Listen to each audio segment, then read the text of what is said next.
Welcome to deep insights. आपको स्वागत करते हैं हमारा और एक सेशन में, जिसमें हम जानकारी लेंगे एंशिएंट हिस्ट्री के बारे में। तो इससे भी पहले हम एंशिएंट हिस्ट्री की क्लास कर रहे थे, लेकिन आज का जो टॉपिक है वो है काफ़ी इंटरेस्टिंग कैसे? देखियो, इतिहास को जब हम थोड़ा सा मन लगा के पढ़ेंगे तभी वो इंटरेस्टिंग लगेगा।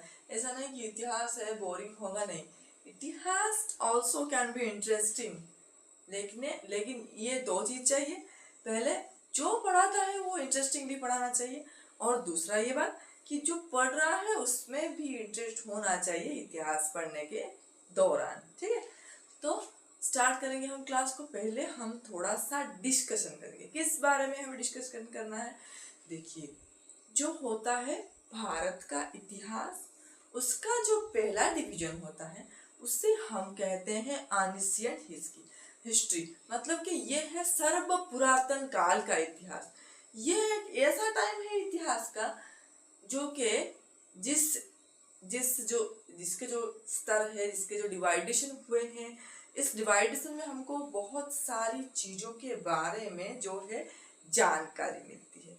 जैसे कि हम बोले पहले पहले जो युग हैं उनके बारे में अगर हम डिस्कशन करें तो उस युग में क्या होता था? उस युग में हम लिखावट नहीं जानते थे। लिखावट नहीं जानने वाला भी एक युग होगा, और बीच वाला जो युग है उधर क्या होगा? उधर हम लिखावट जानते थे, उधर लिखने की चीजें भी हमें मिली गई है, लिटरेरी सोर्सेस भी अवेलेबल है, लेकिन उसका जो लिपि है वो हम नहीं समझ पा रहे हैं, तो वो भी कोई काम का नहीं रहा। उसके बाद में जो थर्ड फेज में जो युग आएगा, उसके जो लिटरेरी सोर्स मिलते हैं वो हमारे काम में आते हैं, क्योंकि उससे हम समझ पाते हैं। मतलब कि हम जब ग्रामर पढ़ते हैं हमें मालूम है कि सेंटेंसेस शुड बी मीनिंगफुल, ऐसी बात है ये।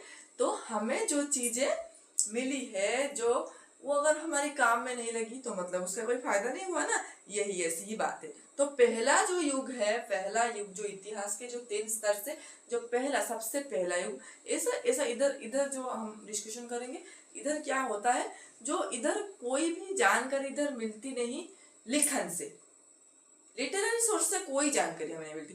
अब हम सोचेंगे लिटरेरी सोर्स से हमें जानकारी नहीं मिलती तो इसका जानकारी हम कहाँ से लेते हैं? कि आदिम काल में जो इंसान था वो पहले आदि मानव था, ओरांगोटांग का वंशज था, उसके बाद जो चिंपांजी का वंशज था हम बोलेंगे, और फिर एक टाइम आया, फिर एक दौर आया, होमो सापियंस का आविर्भाव हुआ जो कि हमारे पूर्वज थे। ये सब जानकारी हमें किधर से मिलती है? और ये भी उस टाइम